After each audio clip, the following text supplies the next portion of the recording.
Bom dia então, graça e paz. Como eu falei, sexta-feira foi muito tremendo, eu recomendo que vocês vão, em nome de Jesus, amém? Essa palavra, gostei, tem gente que vai, amém. Aleluia. Essa palavra vai expandir, vai ter mais. Essa palavra eu quero dizer, se eu batizar a palavra, eu estou falando o lugar de arrependimento. E o lugar de arrependimento, ele é um lugar, que ele não é um lugar físico, amém? O lugar de arrependimento é um lugar espiritual. E a Bíblia tem textos tremendos de vitória, a Bíblia tem textos tremendos de manifestação do poder de Deus, mas a Bíblia tem alguns textos que são tristes. E esse versículo que eu quero fundamentar um pouco para onde eu quero construir, para mim ele é um dos versículos mais tristes da Bíblia, porque ele está ali no livro de Hebreus, na carta aos Hebreus, capítulo 12, de 14 a 17, e nós vemos o quanto o pecado ele é cruel na vida das pessoas, não é? Semana passada o pastor Paulo pregou sobre pecado, e é uma palavra dura de se pregar, e é uma palavra que nem todo mundo quer ouvir hoje, é uma palavra que muitas igrejas não pregam mais, mas glória a Deus que tem igrejas que pregam sobre o pecado, e nós somos uma igreja que nós vamos continuar pregando sobre o pecado, nós vamos pregar sobre o arrependimento de pecados, vamos pregar sobre o preço pago pelos nossos pecados na cruz do Calvário. Então o pecado ele é a consequência de coisas que aconteceram ao longo da história a partir de Adão, e chegam até nós. O pecado na nossa vida com certeza nos teve preços pagos a serem pagos por nós, mas nós por outro lado temos a oportunidade de conhecer a Jesus Cristo pela fé, e temos arrependimento de pecados como um convite do Senhor a nós, para uma nova vida, para um novo tempo, e Ele quer manifestar isso na vida daqueles que creem. Mas esse texto ele é uma tristeza, ele é uma tragédia, porque a palavra diz assim: segui a paz com todos e a santificação, sem a qual ninguém verá o Senhor, atentando diligentemente porque ninguém seja faltoso, separando-se da graça de Deus, nem haja alguma raiz de amargura que brotando vos perturbe, e por meio dela muitos sejam contaminados, nem haja algum impuro ou profano como foi Esaú, o qual por um repasto vendeu o seu direito de primogenitura. Pois sabeis também que posteriormente, querendo herdar a bênção, foi rejeitado, pois não achou lugar de arrependimento, embora com lágrimas o tivesse buscado. Esse é um dos textos mais tristes que eu encontro na palavra de Deus, porque o Esaú ele tinha uma grande bênção sobre ele tinha a herança de primogênito sobre a sua cabeça. O Esaú ele tinha então um privilégio naquela palavra de bênção a ser proferida por seu pai, ele tinha uma garantia espiritual da parte de Deus, havia esta posição do primogênito. E aí naquele momento, enquanto ele estava lá voltando da caça com fome, ele encontra Jacó, que já estava todo combinado com a sua mãe. O Jacó faz aquela proposta: escuta, você está com fome? Pô, está cheirosa essa comida, Esaú fala, né? E aí ele fala: tá bom, eu te vendo pela sua primogenitura. E o Esaú, eu não consigo entender o que passou na cabeça do Esaú. Ou ele não acreditava de verdade, ou ele achou que não podia vender, ou ele achou que a fome realmente ia matar ele. Nós estamos falando de compulsões em alguns momentos. Talvez ele fosse um cara compulsivo de alimento, morrendo de fome, e ele vendeu a sua primogenitura. Parece que é uma coisa que, se a gente olhar, não tem lógica, porque ele continuava sendo o filho primogênito. Mas as questões espirituais, elas têm muita lógica naquilo que nós falamos. Há poder quando nós falamos no mundo espiritual. As palavras que nós declaramos, nós temos que tomar muito cuidado com o que falamos, porque elas têm consequências. E o Esaú depois, quando ele entendeu a questão da primogenitura que ele tinha vendido, que ele tinha perdido, quando Isaac foi declarar as bênçãos, ele já tinha abençoado Jacó, que estava vestido de Esaú, lembra da história? E a Bíblia diz então que o Esaú procurou lugar de arrependimento, não encontrou. Quer dizer que Deus não perdoou Esaú? Não necessariamente. A Bíblia não fala exatamente o que aconteceu, se Esaú se arrependeu do seu pecado. Mas aqui o Esaú não estava arrependido do seu pecado. Ele estava arrependido de ter perdido a primogenitura, e agora as consequências da sua decisão não tinham mais volta. Você está entendendo? Se o Esaú tivesse se quebrantado diante de Deus, pode ser que tenha feito, não sei, e tivesse pedido perdão do seu pecado de desprezar a palavra de Deus, Deus o perdoaria, sim ou não? Sim. Mas a consequência da decisão que ele tomou no pecado, não é que não tinha mais lugar de arrependimento para perdão, é que não tinha mais volta, estava feito, estava estabelecido no mundo espiritual, as consequências estavam postas, ele não podia mais voltar atrás e Deus não podia reverter a situação, porque ele, de livre e espontânea vontade, vendeu a primogenitura. Você está entendendo isso? Nós muitas vezes confundimos, é isso que eu quero que você entenda, consequência de pecado com arrependimento de pecado. Arrependimento de pecado, quando nós nos arrependemos, Deus perdoa todos. Amém? Quando nós nos arrependemos, Deus perdoa todos. Mas existem situações na nossa vida que Deus não volta o filme para trás, Deus não muda a cronologia para a gente voltar atrás e não fazer o que fizemos, quando temos que arcar com consequências que nós não desejamos daquilo que praticamos, ou do que decidimos, ou do que falamos, ou do que fizemos. E essa é uma marca espiritual ao longo da história. Veja, por exemplo, em Romanos 5,12, nós vamos encontrar o apóstolo Paulo falando acerca de Adão e dizendo que assim como por um só homem entrou o pecado no mundo, e pelo pecado a morte, assim também a morte passou a todos os homens, porque quantos pecaram? Todos pecaram. Todos pecaram. Então olha que coisa, Deus chegou, colocou o jardim, tinham centenas de árvores, talvez milhares de árvores, eu não consigo, a Bíblia não diz, mas tinha uma árvore que era o limite. Dessa árvore você não comerá, porque no dia em que dela comeres, certamente morrerás. Não foi isso que Deus falou em Gênesis? Quantas pessoas tinham morrido até então? O que já tinha morrido até então? O que era morte para Adão? Não sei. Mas Deus disse para ele, não faça isso, porque se você fizer isso, vai acontecer uma coisa que você nem entende o que é. Então Adão estava sendo chamado por Deus à obediência. E aparentemente o que Adão fez foi muito simples. Ele comeu um fruto. O que quer que seja o fruto, o que quer que represente o fruto, o que quer que simbolize o fruto, pouco importa. Ele desobedeceu uma ordem simples de Deus. Tinha árvore pra caramba. Ainda que tivesse só duas, Deus falou, não faça. Tá certo? Ainda que não tivesse nenhuma árvore e fosse tudo outro tipo de comida, Deus falou, não faça. A questão é que o Adão não imaginou o tamanho do estrago, ou ele não avaliou o impacto que a sua desobediência teria, não só na vida dele, mas de toda a humanidade e de toda a criação. De novo, a Bíblia não fala se Adão se arrependeu do seu pecado ou não, é um dos temas de grande discussão, Adão se salvou, não se salvou. A Bíblia não é clara nisso. É interessante, pelo menos, que há uma profecia sobre Sete, não é isso? Começou-se a invocar o nome do Senhor a partir de Enos, mas o fato é que a partir de Adão, nós temos duas genealogias. Nós temos uma genealogia maligna que veio a partir de Caim, que matou Abel, e você tem Tubal-Caim, e você tem outros caras terríveis da parte da vida humana, que foram influenciados pelo maligno, influenciados por demônios, e que veio a desembocar no dilúvio, e veio a desembocar no que nós estamos vendo hoje, a partir desta malignidade. Mas a partir de Sete, a partir do mesmo Adão, que teve outro filho com Eva, chegou a salvação através de Jesus Cristo, chegou a salvação até nós, e a verdade do Senhor também. Então de Adão você tem duas correntes, uma grande bênção que veio, porque Jesus é contado na sua genealogia em Lucas como alguém que é filho de Adão, como filho do homem. Então há uma bênção, mas há uma maldição. O pecado entrou e pelo pecado a morte. O Adão não imaginou o estrago cósmico que a sua pequena desobediência causaria a todos. Não foi só ele, a todos. Você percebe isso? De novo, ele poderia se arrepender do seu pecado? Claro que sim. Se ele tivesse arrependimento, quebrantamento, poderia. O fato dele se arrepender mudaria a história da humanidade? Não. A porta já tinha sido aberta, o pecado já tinha entrado, o estrago estava feito, o estrago incompreensível para Adão, porque Deus não precisa nos revelar todas as consequências que existem quando nós transgredimos a sua palavra. Quando ele diz não faça, ele não nos deve explicações. Amém? Às vezes ele fala, não faça isso porque vai acontecer aquilo. Às vezes ele simplesmente fala, não faça.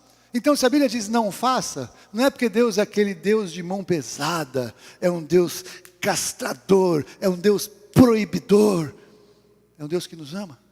E Ele quer nos poupar de ter experiências como essa que Esaú teve, que Adão teve, e, por exemplo, que Abraão teve. Em Gênesis capítulo 21, de 9 a 11, nós vemos um outro cenário, que também nos afeta até hoje. E viu Sara que o filho de Agar, a egípcia, o qual tinha dado a Abraão, zombava, e disse a Abraão: ponha para fora essa serva e o seu filho, porque com o filho dessa serva não herdará com Isaque meu filho. E pareceu esta palavra muito má aos olhos de Abraão por causa de seu filho. Na minha tradução tem que pareceu isso muito penoso aos olhos de Abraão por causa de seu filho. Isaque tinha mais de 13 anos nessa época, provavelmente. Ismael. Isaac era recém-nascido, já era um garotinho, estava crescendo. E o irmão, vocês nunca viveram isso, mas casa ter irmão mais velho, às vezes o irmão mais velho usou com o irmão mais novo. Eu sei que vocês nunca viveram isso, mas isso não é novo. Quem foi que inventou a história de Agar para o Abraão? Sara. Aí, agora Sara está falando, você... No Velho Testamento, no Jardim do Éden foi o contrário, né? Deus chegou para Adão, ele falou, foi a Eva, a mulher que o Senhor me deu. Aqui não, aqui a Sara faz o contrário, a Sara joga para Adão. E muitas pessoas fazem isso com as questões espirituais, né? Jogam para o outro. Isso mostra total falta de arrependimento, que o arrependimento é verdade. Começa por reconhecer, fui eu, né? Agora, o Abraão, então, ele é mais um desses caras que abriu uma porta que não foi de acordo com a palavra de Deus. Deus falou que ia dar a ele e Sara um filho. Falou ou não falou? Essa era a palavra do Senhor. Quando Sara veio com uma proposta contrária à palavra do Senhor, foi igual a Eva no Éden, trazendo para Adão uma palavra contrária à palavra do Senhor. E nesses dois casos houve uma tragédia federal, mundial, global, não é? O pecado entrou a partir de Adão, e agora nós temos o conflito até hoje, o conflito lá no Oriente Médio, os descendentes de Ismael com os descendentes de Isaac, guerreando, causando um impacto no mundo inteiro. Espirra ali uma bomba, o mundo inteiro é afetado, a economia é afetada, todo mundo fica preocupado, outros governos que têm negócios para lá, que têm negócios para cá, ficam em crise a partir de uma pequena desobediência, a partir de um pequeno caso extraconjugal, mas com a proposta da esposa. Olha que coisa, né? Olha onde foi parar. Olha onde foi parar. Abraão com certeza se arrependeu. Abraão foi chamado de amigo de Deus. Abraão chamado pai da fé, não é isso? O Abraão com certeza ele foi perdoado esse pecado. Mas houve um lugar de arrependimento para Abraão, para ele voltar atrás e fazer com que Ismael deixasse de existir? Não. Vocês estão entendendo? O último caso, a última biografia que eu quero colocar para a gente formar o cenário antes de entrar no foco da palavra é Judas. No Evangelho de Mateus, capítulo 27, de 3 a 5, nós lemos sobre Judas. Então Judas, o que o traiu, vendo que Jesus fora condenado, tocado de remorso, devolveu as 30 moedas de prata aos principais sacerdotes e aos anciãos, dizendo, pequei, traindo sangue inocente. Eles, porém, responderam, o que nos importa, isso é contigo. Então Judas, atirando para o santuário as moedas de prata, retirou-se, foi e enforcou-se. A situação de Judas ela é mais crítica, porque a gente, de uma certa forma, a gente quase que não perdoa Judas, não é isso? Quando eu era garoto, criancinha, lá nas ruas de Barbacena, o pessoal na Páscoa, né, fazia uma coisa que não faz mais tanto, que era tal negócio de malhar o Judas, né? E era uma coisa assim, eu nunca entendi o que era aquilo. Aí um dia eu perguntei para minha mãe, mamãe, o que é isso aqui? E ela me explicou o que era, né? E eu falei, puxa, quase que eu vou lá dar uma paulada no Judas também, né? Porque como é que ele fez o que ele fez? Como é que o Judas traiu Jesus? Judas andou com Jesus 3 anos e meio. Judas com certeza estava envolvido nos milagres que os 70 fizeram. Lembra disso? Que ele mandou de 2 em 2, os discípulos estavam no meio. Judas provavelmente ele participou de milagres. Ele viu Jesus fazer milagres, ele viu a multiplicação dos pães, ele viu Pedro andar nas águas. O Judas ele ouviu os maiores sermões de Jesus, da boca de Jesus, ao vivo com Jesus. E o Judas, depois de tudo isso, decidiu trair Jesus por dinheiro. Esse era o maior problema dele. Judas era avarento. Judas ele tinha um apego ao dinheiro. Quando aquela mulher quebra aquele frasco de perfume caríssimo aos pés de Jesus, ele ficou preocupado com como é que jogou esse perfume fora, não consigo nem recolher, é líquido. Se fosse sólido, ele era capaz lá de ir lá recolher alguma coisa para tentar salvar um dinheiro para ele. O problema do Judas era o dinheiro. E esse texto ele me confronta, porque o Judas foi trair Jesus para entregar para os caras, sim ou não? Foi, não foi? E aí quando os caras vêm e prendem Jesus, e ele entende que Jesus vai ser morto, ele entra em pânico.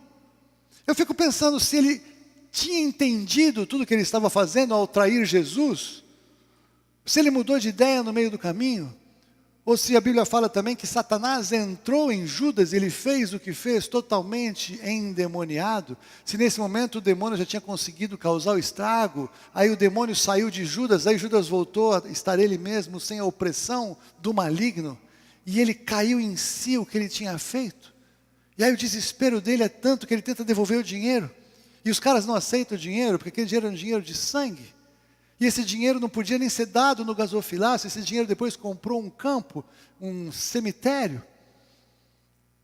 E o Judas ele fica em crise.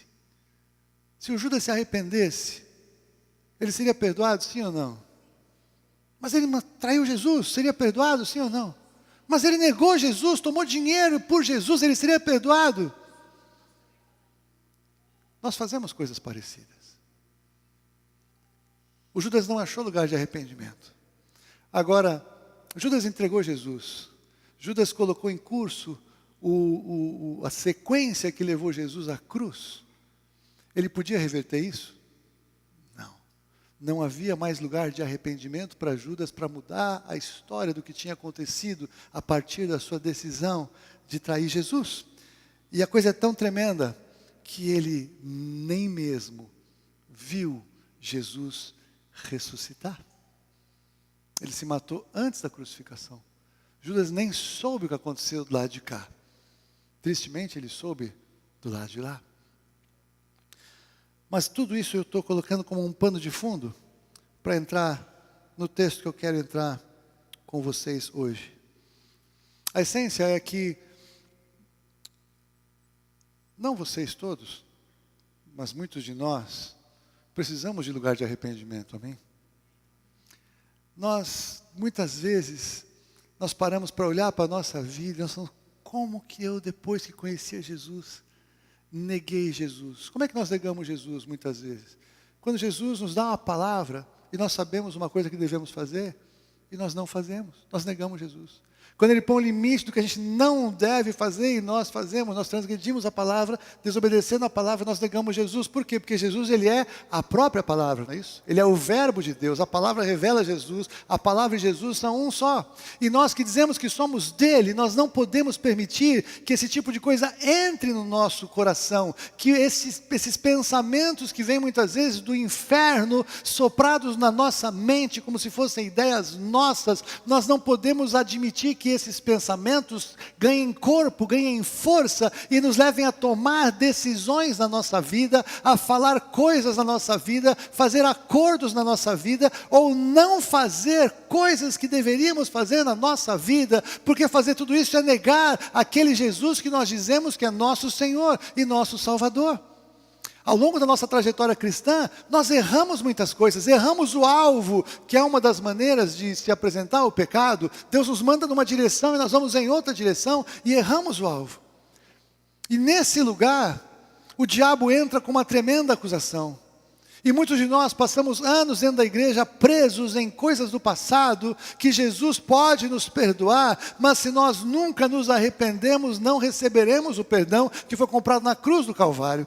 Mas muitas vezes o que nós fazemos, nós misturamos um lugar de arrependimento para que Deus mude coisas que Ele não pode mudar, porque não há lugar de arrependimento para mudar o que aconteceu, há lugar de arrependimento para transformar o meu interior, para eu caminhar para frente livre daquilo, e para que Deus possa transformar toda maldição em bênção na minha vida, eu tenho que entender que tem coisas do meu passado que não há lugar de arrependimento para mudar.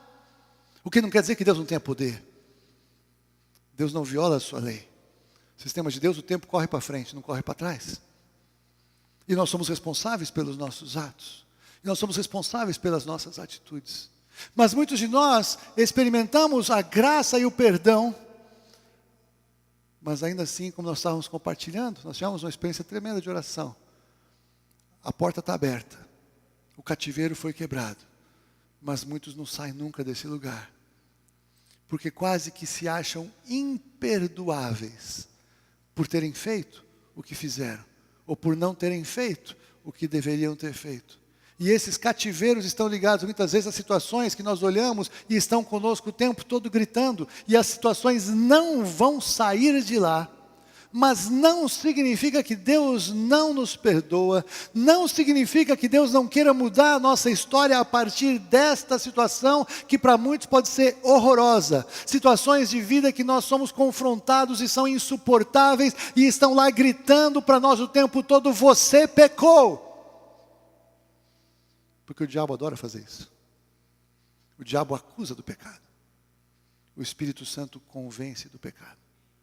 E se nós não entendermos que, embora Deus não possa mudar aquela situação definitivamente, nós estamos perdoados, nós ficamos no cativeiro.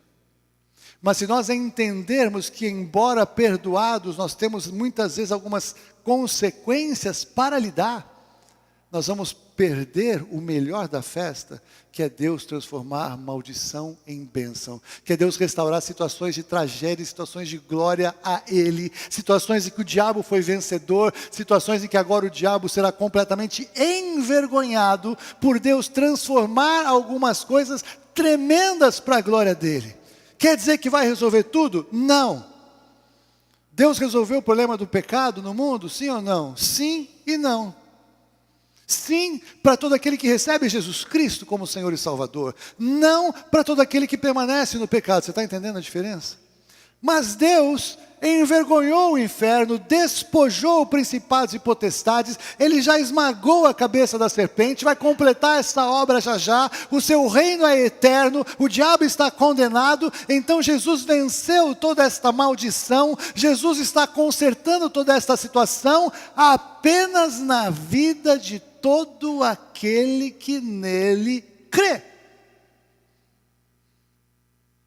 A nossa experiência com a vitória sobre o pecado só vai ter efeito se nós crermos.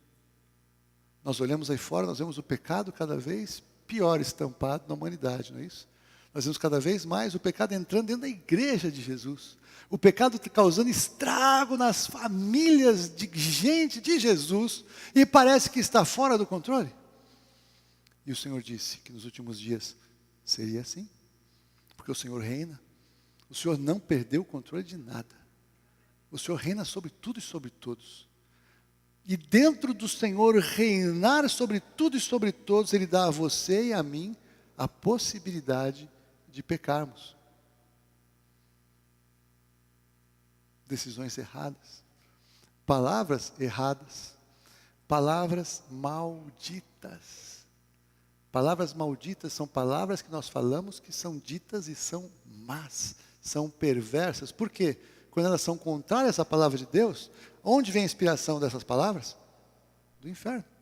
O inferno fala no mundo hoje muito, o inferno prega no mundo hoje muito, e a pior coisa que tem é o cristão falando a mesma coisa que o mundo está falando, achando que a voz do povo é a voz de Deus. A voz do povo não é a voz de Deus, a voz do povo condenou Jesus à cruz do Calvário. A voz do povo não é a voz de Deus, a voz do povo é a voz do povo, a voz de Deus é a voz de Deus, amém? Deus fala pela sua própria voz, não se confunda, a voz do povo não é a voz de Deus, a não ser que haja um povo cheio do Espírito Santo, falando a palavra de Deus em concordância, em oração, em declaração de fé. Nesse caso, a voz deste povo será a voz de Deus, a voz do povo é a voz do inferno, porque o mundo jaz no maligno. O mundo não fala a palavra de Deus, o mundo rejeita a palavra de Deus. O que o mundo ouve quando Deus fala que é pecado, eles dizem que é uma opressão demoníaca, se é que é possível, da religião opressora, e eles querem que a religião mude para eles continuarem fazendo o que eles querem fazer. O mundo quer fazer o que quer fazer e quer que ninguém seja permitido dizer que o que eles querem fazer é pecado, porque isso é opressão, isso é politicamente incorreto, isso é qualquer fobia que seja. E é fobia, porque a palavra fobia vem de phobos, e o que essas pessoas têm é medo, Porque a palavra de Deus diz que quem não conhece a Deus que é amor, não ama. E quem não ama não é aperfeiçoado no amor, porque está preso no medo. O medo produz tormento, e quem não ama não é aperfeiçoado no amor. O medo é uma prisão espiritual daqueles que rejeitam o amor. E é por isso que nós estamos vivendo uma época com tantas fobias. Porque o demônio chamado Phobos, o espírito de medo, está agindo de uma maneira como nunca na história da humanidade. E todo mundo tem medo até de ter opinião agora. Daqui a pouco não vai dar para dar opinião dentro de casa. Porque alguém dentro de casa vai denunciar que foi dada uma opinião. E eu não estou com figura de linguagem. Jesus disse que será assim nos dias do juízo.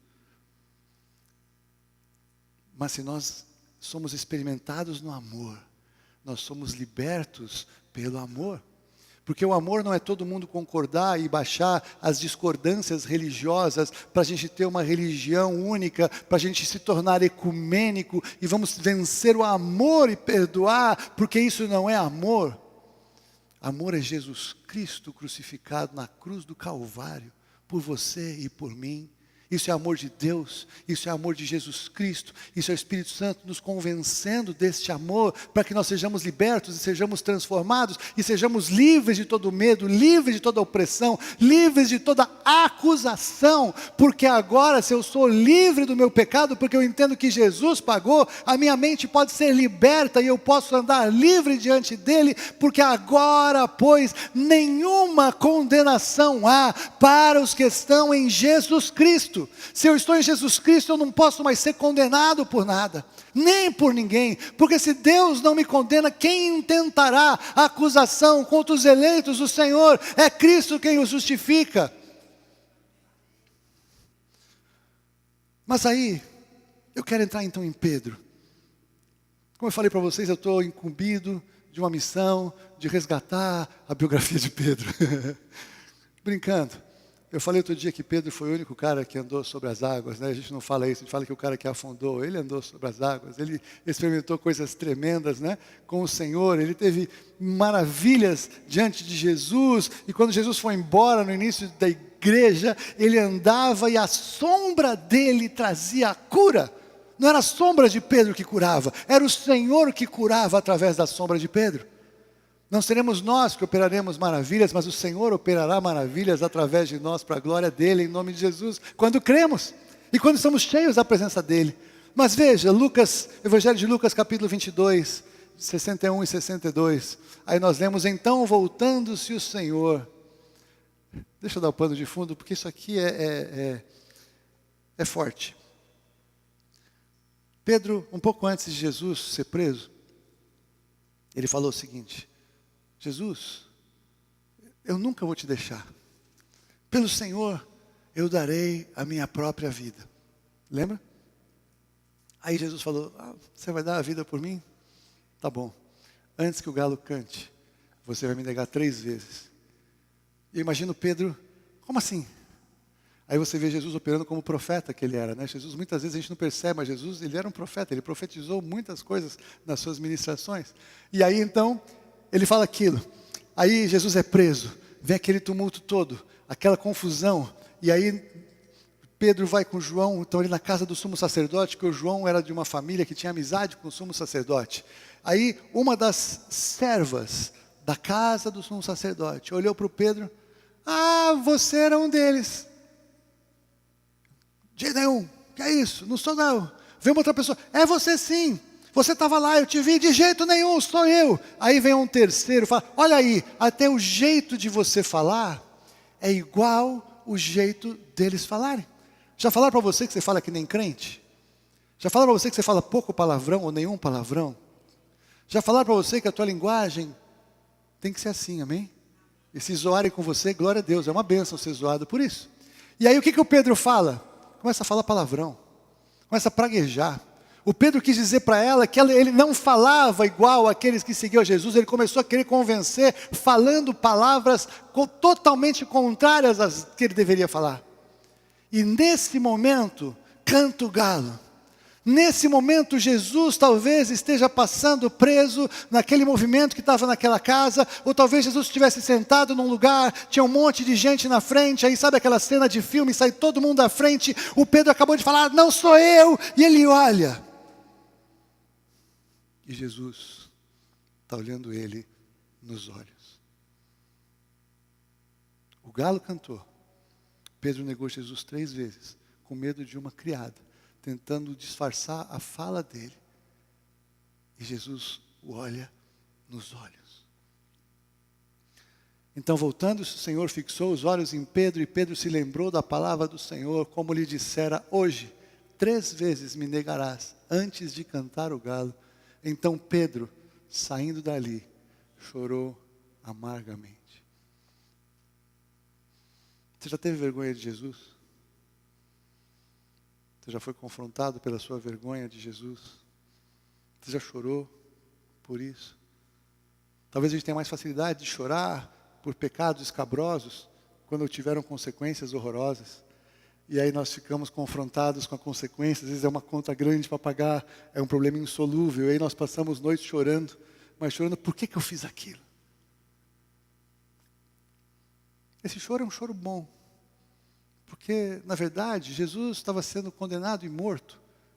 A gente sabe hoje que Pedro não tinha certeza do que ia acontecer. Lembra, os discípulos foram todos dispersos. Só João estava no pé da cruz. As mulheres foram no túmulo de Jesus, os discípulos se dispersaram. Pedro tinha voltado para pescar.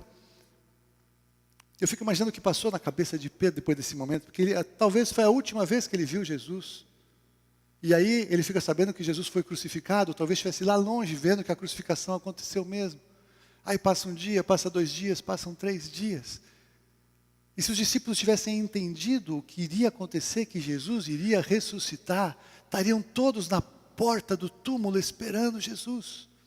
Mesmo as mulheres que estavam lá, elas tinham ido lá para cuidar do corpo de Jesus, elas não estavam esperando que ele tivesse ressuscitado.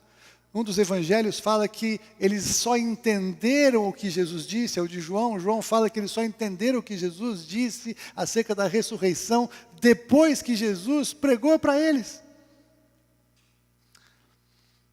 Não precisa colocar aí não, Marcão. Eu vou ler 4 salmos, versículos rápidos. Vai ficar no YouTube, depois você pega a referência ou já marca aí. Salmo 34, 18, Davi diz, perto está o Senhor dos que têm o coração quebrantado e salva os de espírito oprimido. Salmo 51, 17, Davi diz, sacrifícios agradáveis a Deus são o espírito quebrantado, coração compungido e contrito, não o desprezarás, ó Deus. Salmo 147, 2 e 3, o Senhor edifica Jerusalém e congrega os dispersos de Israel, sara os de coração quebrantado e lhes pensa as feridas. O Senhor não rejeita um coração quebrantado. O Senhor tem prazer em um coração quebrantado diante dele. E de alguma maneira, Pedro quebrantou seu coração. De alguma maneira, ele encontrou um lugar de arrependimento. Ele não podia voltar atrás o fato dele ter negado Jesus. Ele já tinha negado Jesus. Naquela sequência, Jesus foi condenado, foi crucificado. Pedro talvez não assistiu à crucificação, ou talvez assistiu, não é tão claro. O fato é que Jesus foi. E o Pedro passou uma angústia no seu coração. E aí, vou para os últimos textos.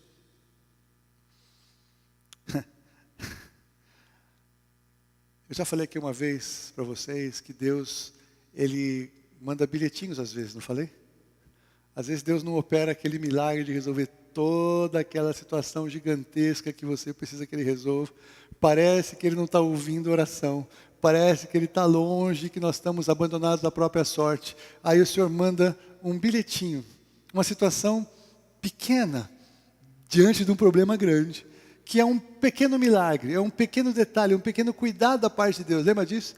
E quando Ele manda esse bilhetinho, o que Ele está falando? Eu estou aqui, tudo vai bem.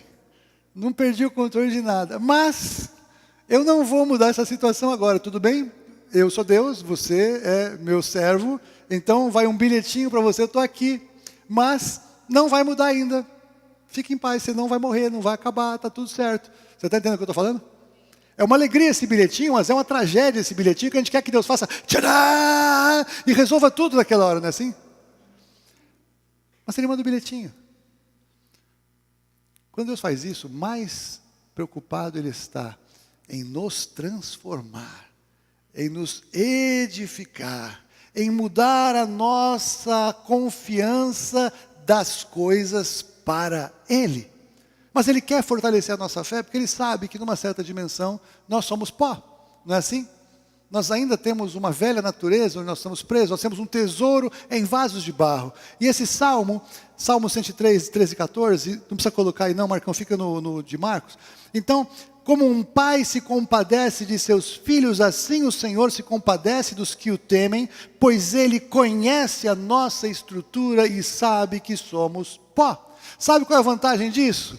Deus não pede de você e nem de mim nada que nós não possamos fazer. Sabe qual é o problema com isso? É que o que você acha que você não pode mais suportar, Ele entende que você pode. Você vê, esse é o tipo de coisa que você nunca ouviu um amém no culto, né? Ninguém fala amém. Mas é Deus operando em você e em mim. Mas Ele manda os bilhetinhos. Sabe qual foi o bilhetinho da ressurreição? É tremendo.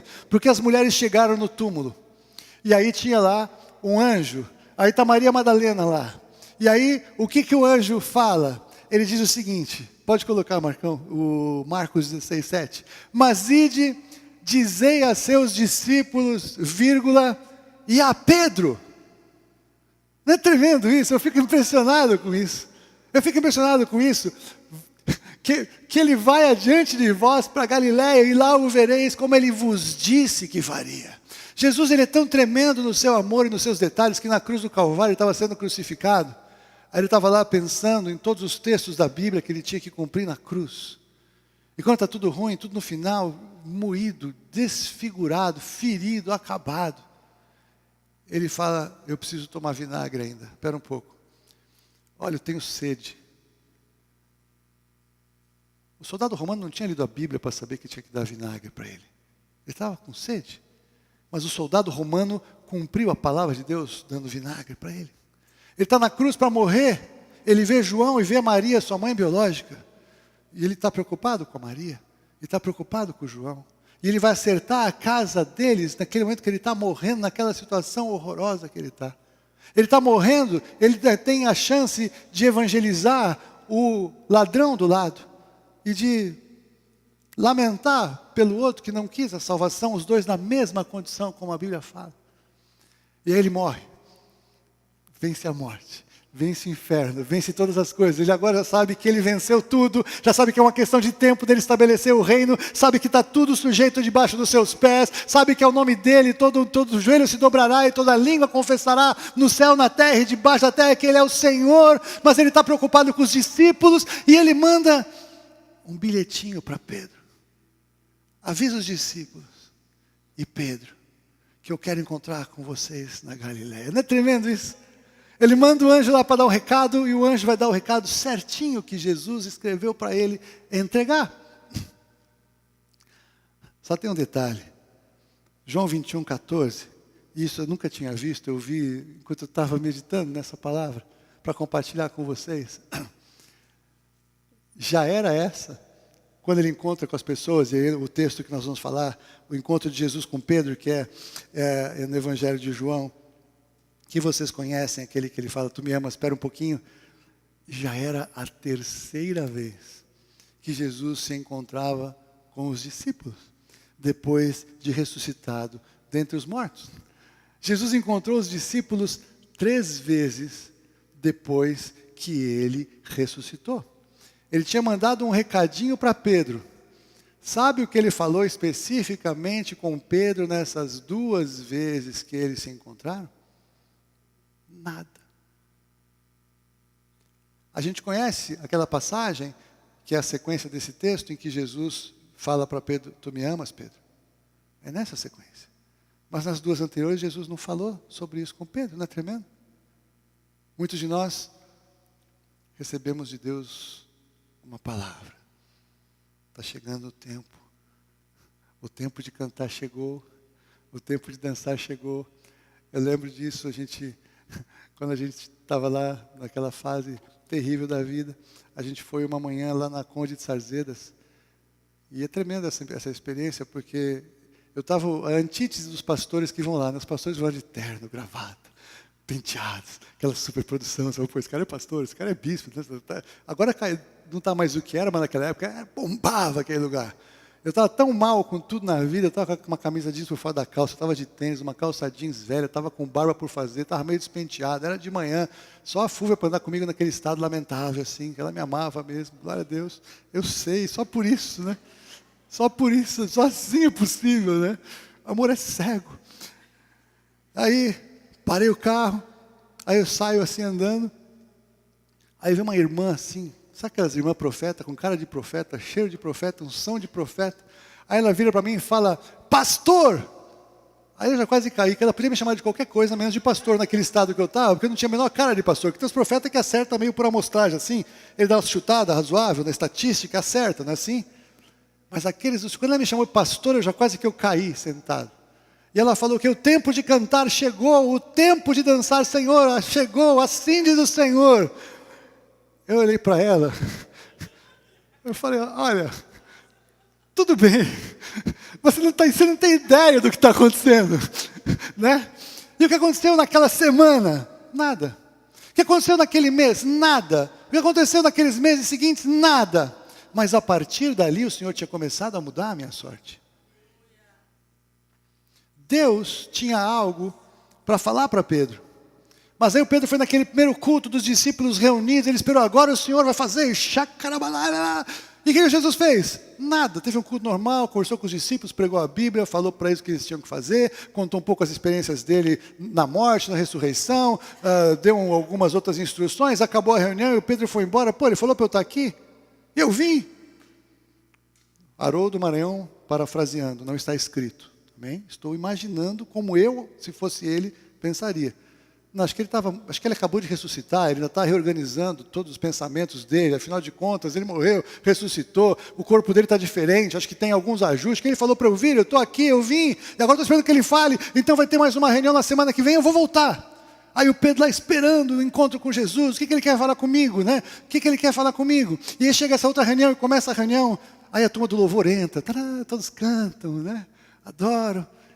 Aí Jesus vai pregar, e Jesus traz uma palavra tremenda, e os discípulos choram, quebrantam, ficam empolgados, veem o que Deus vai fazer, estão entendendo o chamado deles, acaba o culto, vai embora, e Jesus não cumprimenta nem Pedro assim no particular.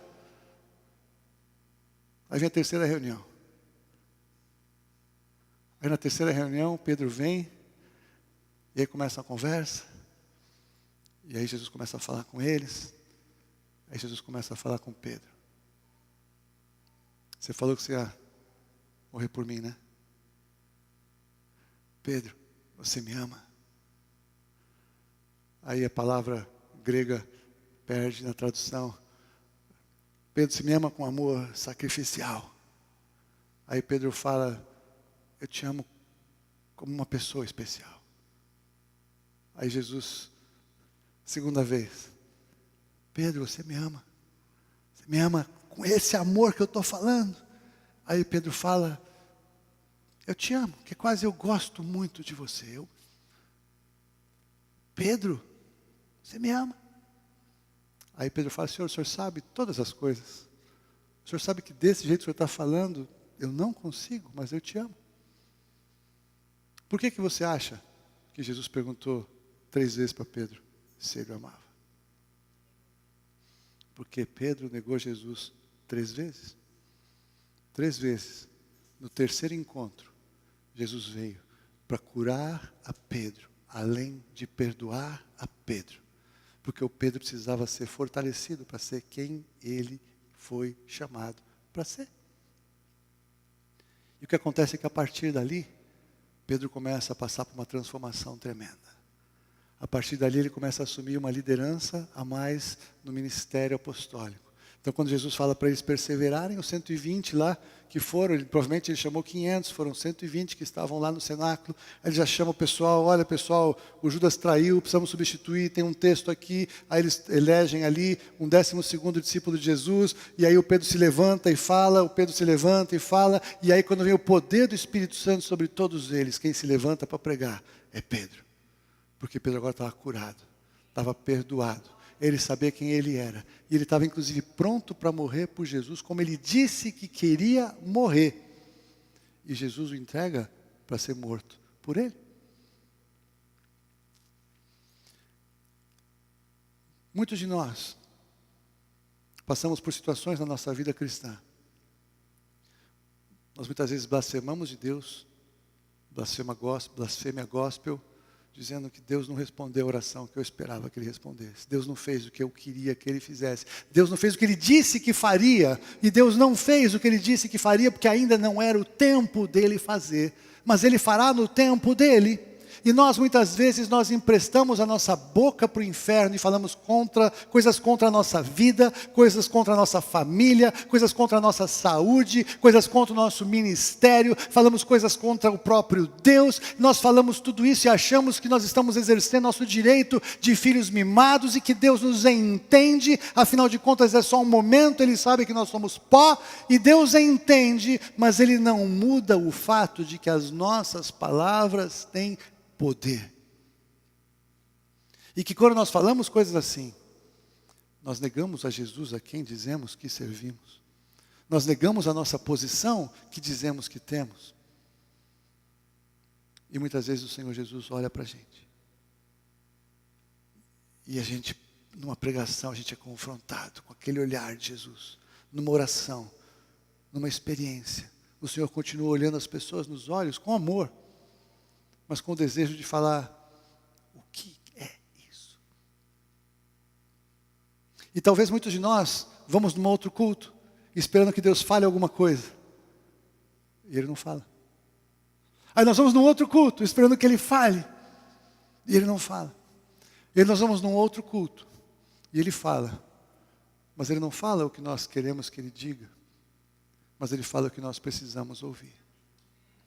E quando o Senhor nos confronta, Ele nos confronta com amor, porque Ele fala o que nós precisamos ouvir. Na sexta-feira à noite, Deus falou algumas coisas tão tremendas comigo, naquela peça musical, gospel, da Rua Azusa, que Ele me atropelou assim profundamente no meu coração, acerca de coisas que recebi até depois uma palavra profética, como se eu estivesse fora do tempo.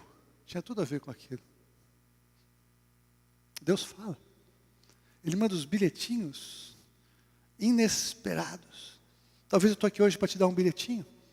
Não para te dar a definição completa do que você precisa, mas há um bilhetinho do Senhor para você hoje. E Ele fala, eu entendo tudo o que está acontecendo. Só que eu ainda não vou fazer nada.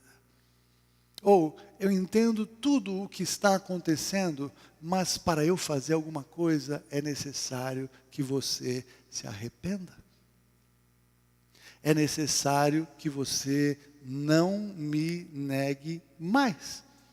É necessário que você confesse quem eu sou de verdade. E quando nós tomamos esta posição, o Senhor pode nos levar a fazer coisas que nós nunca imaginamos que fosse possível fazer. Pedro saiu dali, foi cheio do Espírito Santo como ele nunca imaginou que fosse, porque ninguém nunca tinha vivido o que aconteceu em Pentecostes. Aí ele prega 2 pregações, 8.000 pessoas se convertem com a pregação de Pedro. Você está entendendo o que é isso? O que Deus vai fazer através da sua vida? Eu não tenho a menor ideia. A gente estava vendo no sábado, na reunião aqui, as pessoas poderosas que Deus colocou nesse lugar. Eu olho para cá, eu só vejo gente fera, eu só vejo gente de Deus, só vejo coisa tremenda, só vejo história, biografia, chamado, só vejo coisa assim, que eu falo, meu Deus do céu, o que Ele vai fazer a partir desse grupo? Não sei. Mas eu sei que quanto mais o tempo passa, mais eu tenho certeza que serão coisas impossíveis de um grupo assim fazer. Porque é só Deus em nós que pode operar coisas assim. Esse chamado é para todos nós que estamos juntos. Mas é só para aqueles que quiserem entender o que Deus está falando hoje. Talvez você não estava naquela relação dos pecados a semana passada, mas talvez hoje você se identificou em outros, eu me identifiquei em outros. E a minha pergunta é muito simples: o que nós vamos fazer com os nossos pecados diante de Deus? Algumas coisas que você fez e eu fiz na vida, Deus não vai mudar nada, porque como Abraão, como Adão, como Esaú, não tem como mudar. Mas Ele pode transformar aquela maldição numa grande bênção. Ele pode ter o nome dEle glorificado na sua vida e na minha vida a partir desta situação. E Ele faz novas todas as coisas, porque Ele chama a existência as coisas que ainda não existem, como se já existissem. Deus não tem problema algum em consertar a vida quebrada de alguém. Como é que eu posso falar isso? Porque eu estou aqui diante dos seus olhos. Eu sei o que Deus não pode mudar, mas eu sei o que Ele pode fazer com o que sobra. O que sobrou da sua vida?